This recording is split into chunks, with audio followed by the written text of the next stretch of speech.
And I am going to share my screen to help me stay on point and get you guys in and out early. So thank you for taking the time to meet with me tonight. This is the big year. This is what we've been planning for, right? Halfway down, halfway to go. So tonight my hope is to cover this leg of the journey. I know you guys are already thinking communion. I've been getting phone calls since the beginning of the summer for communion dates. We have a lot to do before we get to that point, and it'll be here before you know it. So I'm just going to go over each component, answer any questions that you have, and hopefully put your mind at ease. Everyone will all get there together. And hopefully we'll have fun along the way. We'll deepen everybody's faith a little bit more as we go along. We'll get the kids used to coming to the church. So that by the time we're at communion, the kids are really ready and comfortable. As we start all things, we're going to start off with a prayer. This is a prayer for you as you prepare your children for First Communion. So in the name of the Father, and of the Son, and of the Holy Spirit, amen. Loving God, we thank you for the gift of our children, who bring so much love and light to our lives.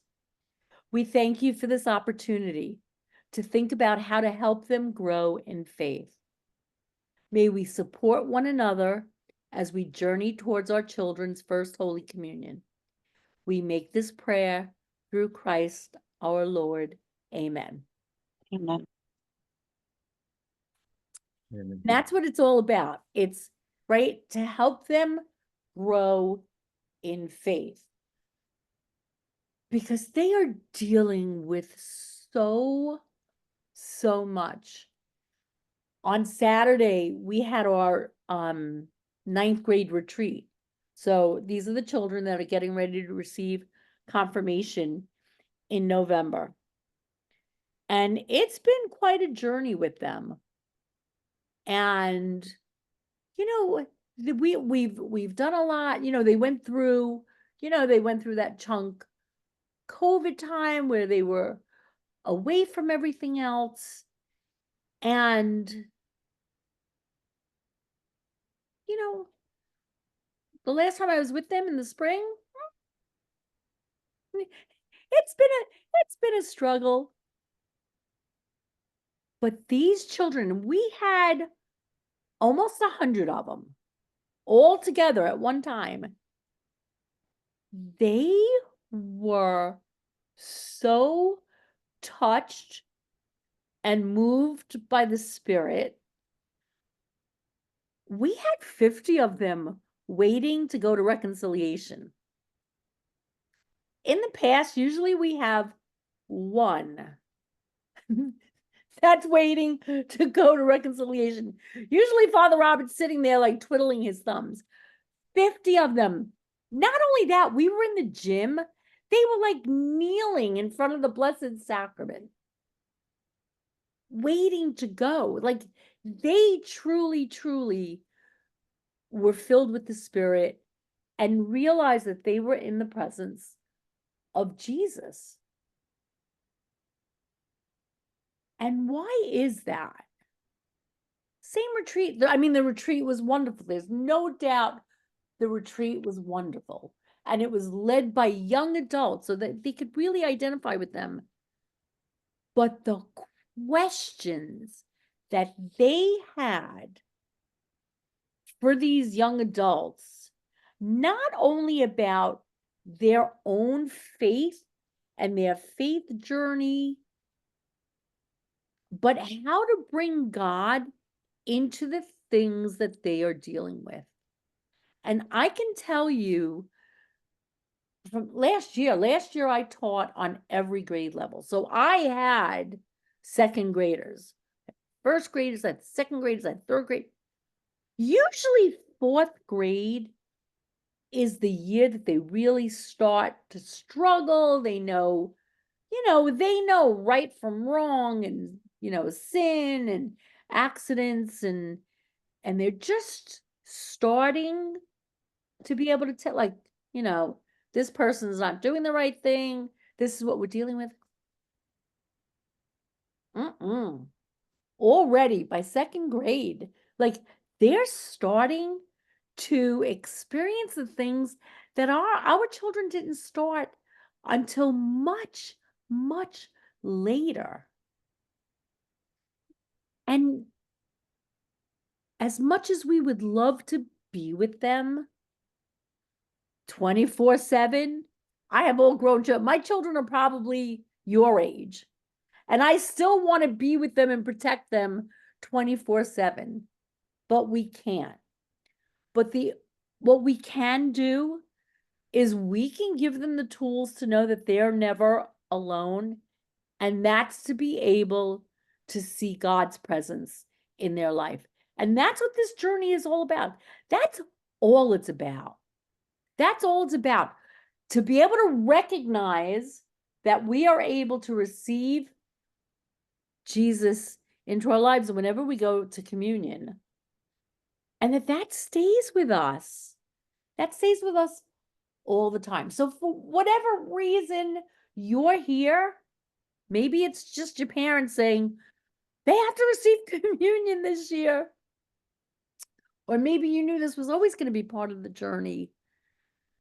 I hope that together we will all grow in our faith.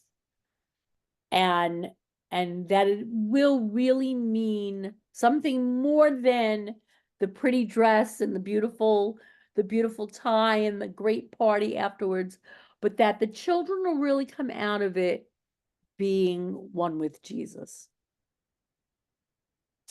So first, because last year for a lot of you, that was your first time in the program, anything that I go over, anything that I talk about, any changes in the program, you can always find it on our website, stjamesre.org. You can get in touch with us that way. You can send us emails that way. Any of their, any materials will be up on the website. The calendar for the year is up on the website. You can get it on the main page. If you scroll all the way down, it'll say level 2. You can click on calendar. There's the month calendar. There's the whole year calendar. If you click on the whole year calendar, flip through the pictures. Maybe your child's in a picture from something that we did last year. But everything that we do is out there. Our main form of communication is email, even though I know you guys don't read emails.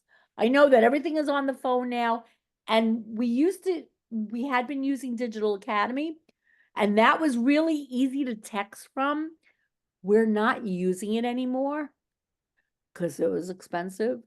So we're trying to set up through our data system the text messages. That's why we keep asking you over and over again what your cell provider is.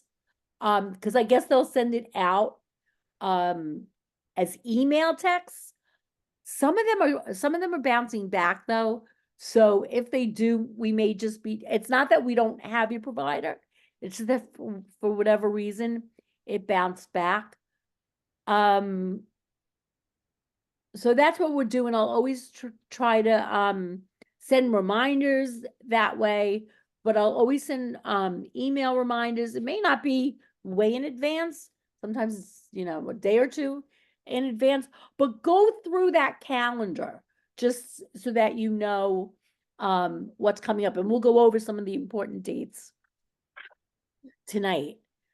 Our official office hours are Monday through Thursday, 9 to 4. Now, you will notice a lot of my emails, I'm not proud, but I'm a night owl. So a lot of my emails will be sent like 11 o'clock at night, sometimes even later than that. If I'm working really late, I try to set it up so it sends out the next morning, so it just looks like I'm really organized. Just know if you're getting an 8 o'clock email, I was working on it in the middle. I was working on it in the middle of the night. But if you send us an email though, after business hours on Thursday, you may not get a response right away. But just know that we will get there as soon as possible. I used to say within 24 hours, I try to respond within 24 hours, but it might be more like 24 to 36 hours. Please know that we will get to it as soon as possible. Right now, it's the beginning of the year, so we're dealing with a lot of class switches and new enrollments. So we're a little bit bogged down more than normal, but in the next week or two, it'll start subsiding and we'll be a little bit quicker with emails. But if you need, now a lot of people, I'm not gonna lie, a lot of people have learned to get me through Facebook. So, I'll answer if it's important, I'll answer. Class placements, not so important. We'll get your child placed wherever they are. So, just know that we see all the emails. And if you don't hear from us, in a couple of days, then email us again. Email us again or call the office, because sometimes, right? Sometimes your emails go to spam. My emails, I email myself back and forth all the time from my home email to my work email. Like, so tonight's presentation, I emailed myself from work. My emails to myself go to spam. Oh, but the emails from Louise DiCarlo from India, that gets into my inbox, but my work email goes to spam. So just know, if you haven't heard from us in a couple of days, then just follow through. So our journey to communion for this year, everything we do, we're going to try to make the connection between our table at home and our table at church. Our family at home and our family at church. So last year, your children were not in a class. This year, they're in a class. We like to call them small faith-sharing communities. That's what it is, right? For the next 7 years, 8 years, they're going to be sharing their faith with this group of children. I will let you know now. For those of you that think you're ditching us after this, we are the Hotel California. You can check out anytime you like, but you can never leave. I keep you active. You're a part of the program from now until your child receives confirmation. And then hopefully you'll be so part of the parish that you'll still be involved. Your kids are mine now. So I'm a part of your family, and you are a part of our family. So we're going to make that connection with them, right? They're now in class with their brothers and sisters in Christ. When they receive communion at communion rehearsal, when we're preparing, I'm going to tell them after communion, guess what? He's your brother, she's your sister, he's your brother, your sister, I'm your sister, she's your brother. Because that's what the Eucharist does. The Eucharist binds all of us together. Facts versus myths. I already am getting phone calls about what people think the program is about, or what First Communion is about, or or what the classes are about, or, I know, right, the real lines of communication are like over in Stop and Shop or on the soccer field. And everyone is going to tell you what happens in the program. So I'm going to say to you, please don't believe what you hear out in the community, or even what you hear from people in other parishes and all that stuff. Every parish runs their program differently. So I run my program. It's pretty different than anybody else's program. So if you hear something that you think doesn't sound quite right, it probably is not right. These are the truths. So your child for sacrament years, so second grade, 7th and 8th grade, they should be in a small faith group. If someone says, "Oh, no, well, my child's not," or whatever, no, that's probably an extenuating circumstance. Level 2, classes meet every week. If someone tells you their child's class is only meeting once a month, they're not. So that's a truth. If someone says they already have their first communion date, that's not a truth. We don't even know when we're going to do first communions yet. We'll talk about more about that in a little bit. I'm trying to think of what my favorite always, and people who know me, some people that know me like fall into this and think it.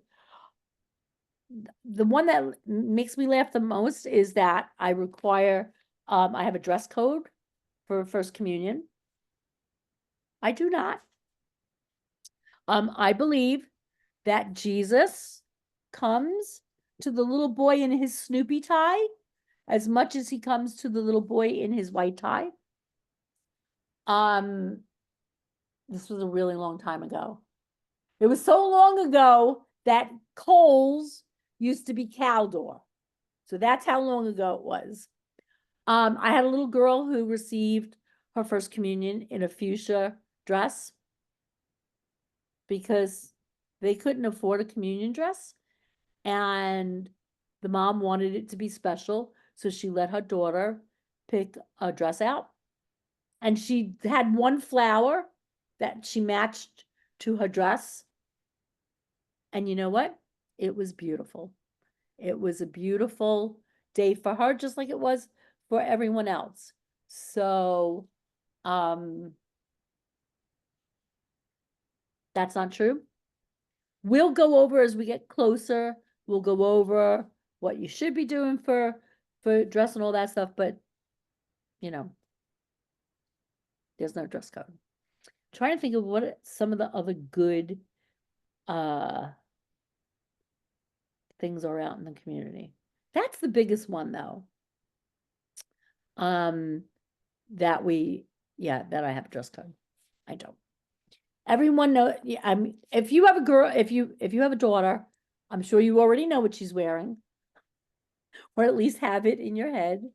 Most boys wear suits, but that's not even the case anymore because men's fashions have changed drastically in the past 5 years. So, even that's changed. So you're going to do whatever works for your family. Does anybody have any facts or myths that they've heard, they want to ask about? Okay. So these are the important dates right now that you just have to be mindful of. And again, it's on the website. I will email home probably on Wednesday the calendar for everyone, so you don't even have to go on the website you will find out before, if you haven't already figured out from last year, I'm an enabler. So I enable you guys. I complain all the time. I'm like, oh my goodness, they don't, but I give you guys all the information. I spoon feed you. So if you don't feel like going to the website, I'm gonna email you home the calendar in a couple of days anyway. Okay. I don't know why grandparents of second graders choose April and May to go on their cruises. But they do. And then they panic that they're going to be away for the first communion. So if you have cruising grandparents, tell them not to book until the end of May. And that should be safe. I was all prepared to give you kind of specifics tonight.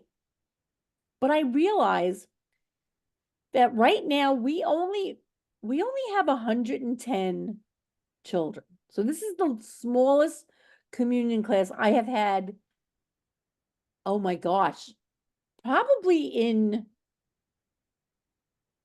at least 20 years. So I don't know how many communion masses we're going to have. I don't know if Father Robert's going to want to keep it at 4, and we'll have, just nice small groups, or if he's going to want to cut it to 3 and we'll have slightly larger groups.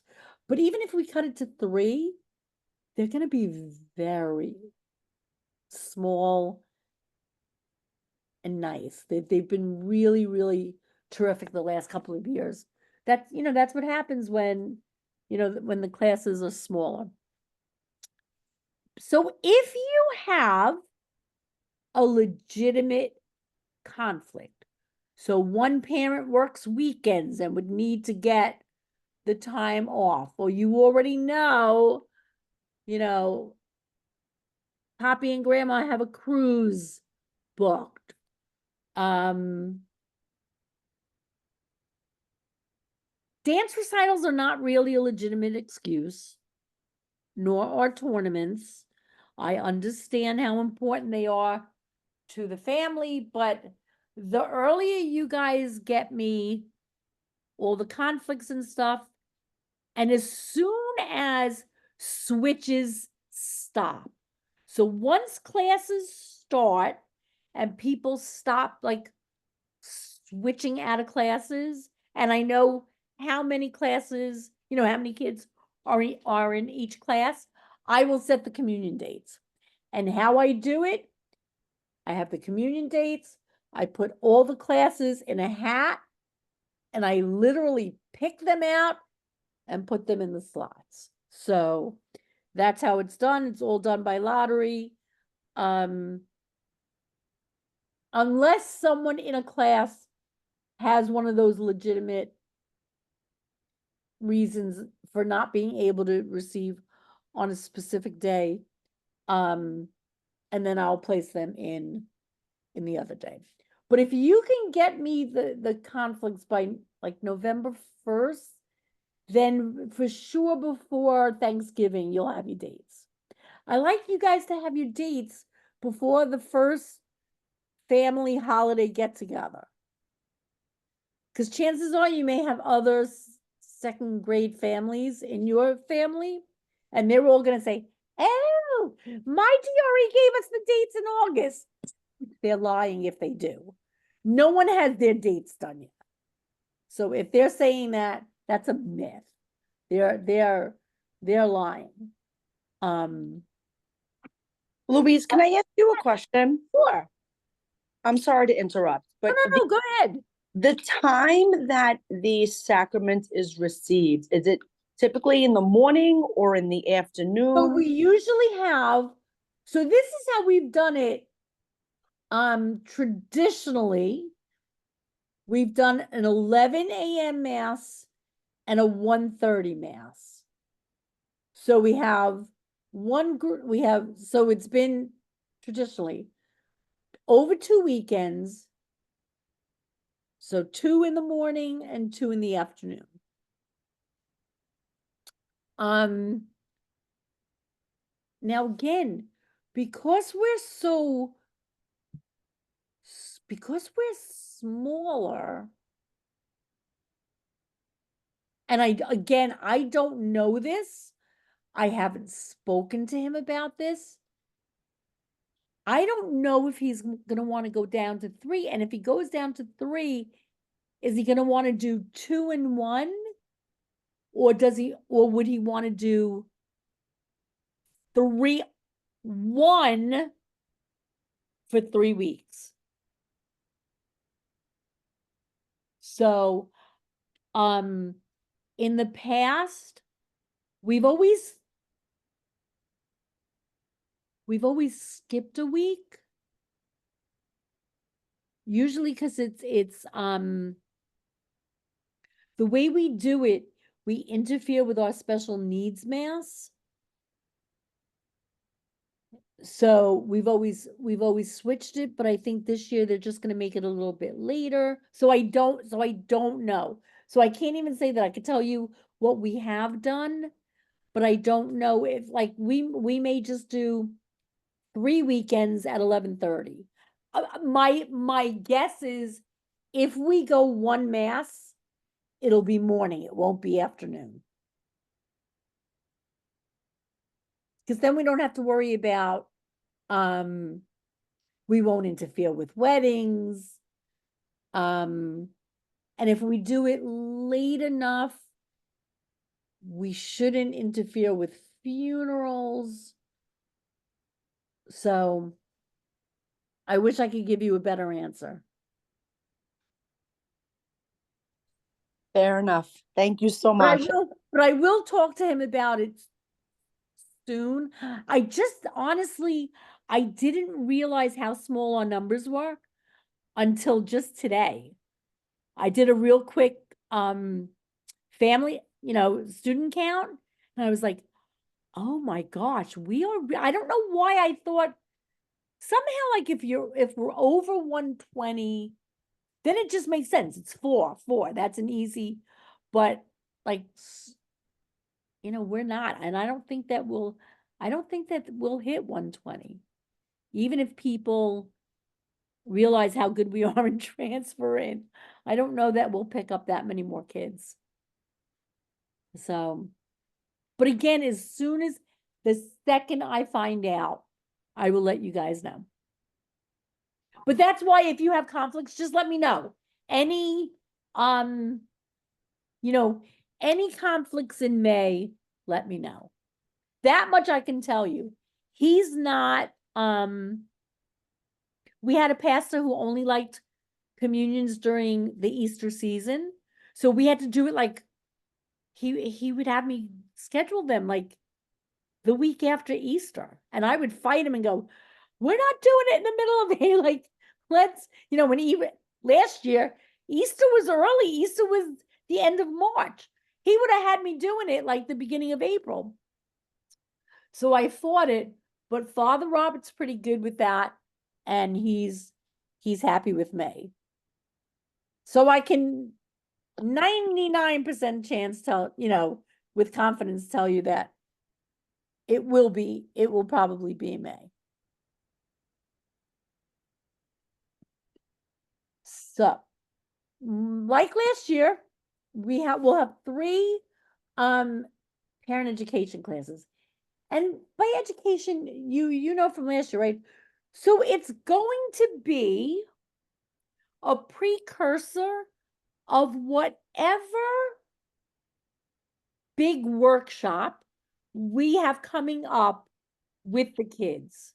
So, and everything will revolve right around the 2 sacraments that they're receiving this year, which is reconciliation and the Eucharist. So it's Wednesday, December 11th, Thursday, February 13th, and Wednesday, April, I can't see, let's see, I have April 2nd. They'll all be at 6:30. They'll all be virtual. The only times I'll bring you out when it's with the kids. And now when we have the in-person with the kids, they're going to be at 7 o'clock, but that's because we'll be in the church. So we have to work around what else is going on in the church. And our very first meeting, which is in November, on November 19th, that's Meet the Presider night. So we'll actually have Father Robert and Father Bob with us. And that's just a night where the kids get to know them and ask them questions. They could ask them whatever they want. It's really, really cute. They have a really fun time. Sometimes, when we first started doing it 3 years ago, I said to them, oh, it's really cute. And they ask you cute questions like, what's your favorite dinner? What's your favorite color? What kind of a car do you drive? Where do priests sleep? Where do you? And the first kid says, I think the first kid asked, who created God? And they just got more theological after that. And the two of them were looking at me like, where are the fun, easy questions? Like they were all, so we never know. We never know what kind of questions the kids are going to ask. But the important thing is, right, we want them to get used to, we just want them to get used to Father Bob and Father Robert and talking with them and asking questions. We want them to ask questions about their faith. So that's November. In February, we'll have a workshop in the church, and that'll be the introduction to reconciliation, because then right after that, in March, they'll be receiving their first reconciliation. So that will be, right? What is a sin? What do you need to do to get ready for a sin? What's a sin versus what's an accident? And then we'll actually go through a mock reconciliation so they can see someone will be a priest, someone will be a sinner, and they'll see exactly how to go to the sacrament. I'll talk more about that in a second. In January, we're going to have set the table workshops. So that will be assigned by class. They'll be coming into the church, and that'll be in place of their class for that week. So that still needs to be scheduled again once all the switches stop. And I'll send that out to the catechist soon. It may or may not, again, because we have to work around other things that are going on in the church. I always try to schedule them during their regular class time. It depends, because the schedule is not really cemented yet. Your schedule may not be on the day that your class is scheduled. If you're ever scheduled for something that you can't make, and there are multiple offerings, you can always come to the one that is most convenient to you. In April, and I can't believe it's not until April, but it's in April, and I don't know if it's before Easter or after Easter. This is probably one of the best things that came out of COVID. So I used to have, if you have much older children, you may remember the original Bread and Banner workshop. So we all came together. It was either like in the church basement or in the parish center, and they got their banner kits. So the banners mark their participation during communion. Doesn't really have anything to do with it, but it's a nice craft and it's a nice keepsake for them. And then I'd have stations that they could go to, craft stations, while the parents worked on the banner. Very little to do with bread, though. I think maybe we would make like one loaf of bread and that's it. So COVID comes, and we're on lockdown, but I think it's an important workshop for the kids. So I decide to do it virtually. And I send the recipe home to everybody. And I said it's my own little, you could tell I'd like to be a QVC hostess or a Food Network host. I set my kitchen up like a Food Network kitchen. I have all the ingredients in front of me. And hopefully you guys will have all the ingredients in front of you. And we bake the bread together. So, right, we put it in one ingredient at a time. We bake the bread. The bread only takes 12 to 15 minutes to cook. We do it. We make the bread, throw it in the oven. While the bread is cooking, I go over the banner kit with them. So we talk about all the different symbols that they can use on their banner. Ding! The oven goes off. We take out the bread.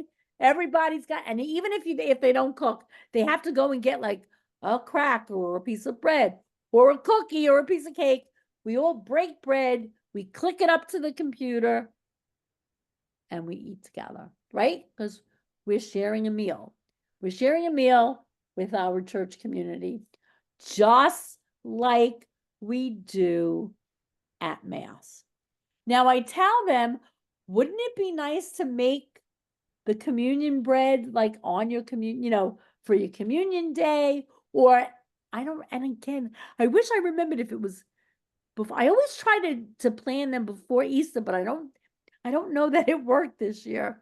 But maybe they can make the bread for Easter, or someone last year though was very ambitious. They were going to make little loaves and give it out as favors for their communion party. Like, how cute is that? Anyway, the bread is really good. Like, again, I have 4 grown children all out of the house. When they know, like, they will ask me in March, oh, what are you doing those bread workshops? Because they love the bread. And I serve like whenever they come over, that's the bread we share. So it's not only is it, appropriate for what we're doing, it's also good. Any questions about Set the Table or Bread and Banner? All right. So reconciliation. Reconciliation will be the second, third, and fourth Tuesdays of March. I will assign them by class. If you can't make your assigned time, I just ask that you let me know. I don't, we try to give 1 pew per child. But it's become very elaborate. You'll see the little picture on the side. We have a big tree of life, and after communion, they take a little heart with their name on it, and they place it on the tree, and we keep the tree up all week so our parishioners can pray for them. And then we have a big heart with their name on it that they get to bring home. So it's like a lot more than just the sacrament goes into it. So that's the only reason why I don't want a child to show up and not have a heart for them. So just, if you could let me know, they'll all be at 7 o'clock in the church. I can tell you that even if you are the last person that receives the sacrament, you're out by 7:45. Like it goes quickly. Because again, although some do come with their list. So I was going to say, what sins do second grade have? They think they have a lot. So it also, and when we're together and we do our workshop, the adult workshop on reconciliation, I'm going to really, really encourage you guys to receive the sacrament, especially if you haven't done it in a long time. Like, what an easy way to wipe the slate clean. Then during your child's first reconciliation, when the priest already knows it's been a really long time since everyone has gone. And there's just, we are so blessed right now. We have two of the most pastoral priests that I've ever worked with who genuinely like people, and they're just very caring, and it's a wonderful experience if you can. And I'll help you guys. You'll see when we go over that. Any questions about reconciliation? First communions. I don't know when they are.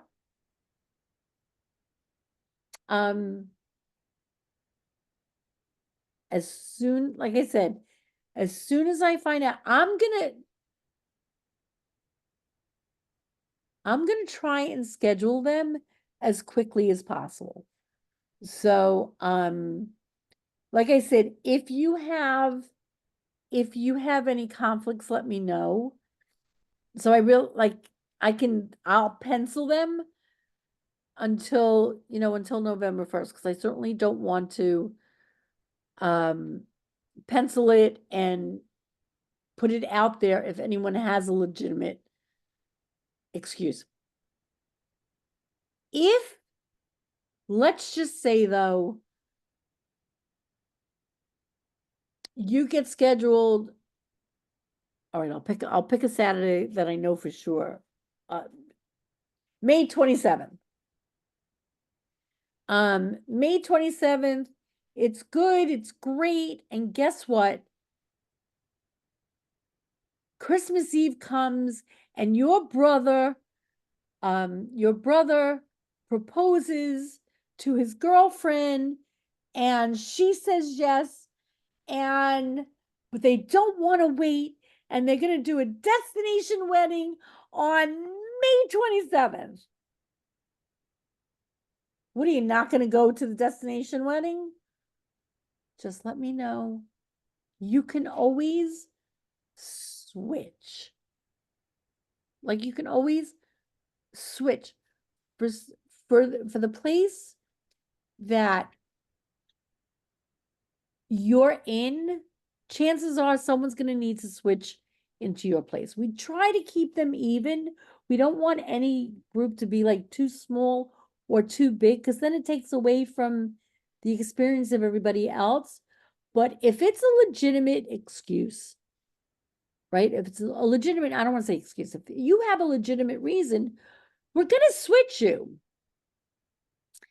And if now let's say he proposes, and not only is it a destination wedding, but it's a 2-week brouhaha in Italy. What, are you not going to go? And your kid's in 2nd grade. Take them out of school and go to Italy. What, are you not going to? Of course you're going to take your child out. Just remember, any Sunday at any mass, you can receive communion. So if we had to, you'll come in. And I had a child who, and actually the child was in my class, and I kept saying,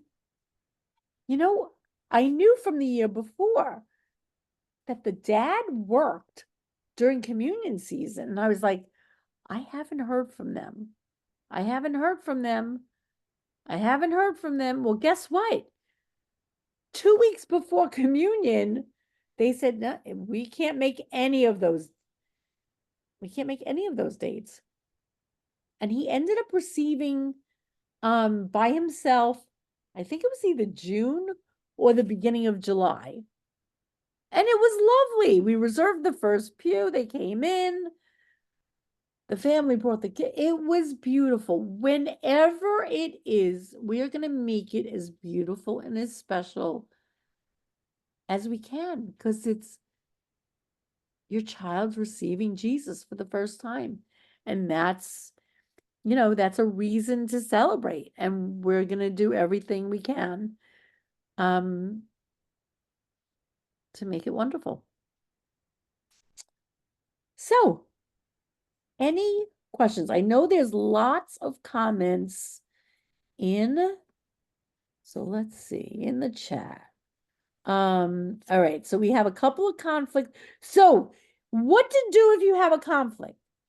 If you have a conflict, shoot me an email. So I already have this year's folder started with First Communion conflicts. And then what I do is I put down, so I keep a folder with your name and what class you're in. So I will try to make sure that your class is scheduled for when you can make it. The only time that doesn't work is if someone else in your class has a conflict also. So if I have two conflicts in the same class, right? So someone I can give, someone doesn't get. So just so that you know the order of hierarchy, your child's teacher trumps everybody because they're giving their time all year. So if it's the catechist that has a conflict, I'm going to schedule according to that conflict. And then it's first come, first serves. So that's why as soon as you know, let me know. I think so. Whoever put it in the chat, email me right now. Go on your phone and email me and let me know.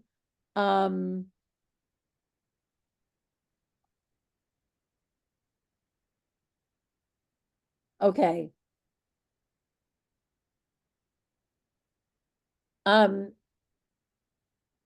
Jackie, I see your direct message. So we're gonna have to talk.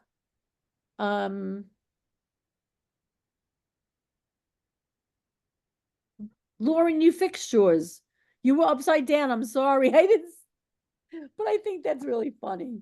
Yeah, so I fixed it, but I'm also on my iPhone. A woman named Jackie on here was trying to help me turn it. It's not as easy That's like okay. But to do that's the okay. settings. But you look really good. As Yeah. as long as you can see, that's I fine. can see now. Okay. So when do classes start? All right. So officially, classes start the first week of October. Some classes do not start until, especially if it's a Monday class, some won't start until after Columbus Day. Because then you start you're meeting one week and then you're not meeting and then you're meeting again. Now, if you're lucky enough, Benoit, who's on, he already started, so he already had his second class. Yeah, we are already starting. Yeah. I leave it up to the catechist. So depending on, especially again, because Monday classes, there's so many holidays. So I leave it up to them. My door's on. Whoever asked that, yes, shoot me an email about your fourth grader. Yes. I am going to, the teachers should have already contacted you. On Wednesday or Thursday, I am going to email everybody their schedule. So I figured out that was a new thing I learned this year is how to email your child's catechist is, and actually it'll be the whole family. So, because by that time, if your catechist hasn't gotten in touch with you, they should have. So by the end of the week, you will know what your class is, when your class meets. If you have a conflict and you can't make the class, you're going to go on our website, let me see if I can pull up. You can go to stjamesre.org, hit the enrollment tab, and then you're going to go to, I think it's number 4 or 5. It's the class placement form. You're going to fill out every availability that your child has and give us a week, because again, we're swamped right now with switches. Give us a week and we will get back to you, or the new catechist will get back to you. Let's see. Any other questions? Comments? I'm really excited to work with the kids this year. I think it's going to be a good year. We have a lot of check the calendar.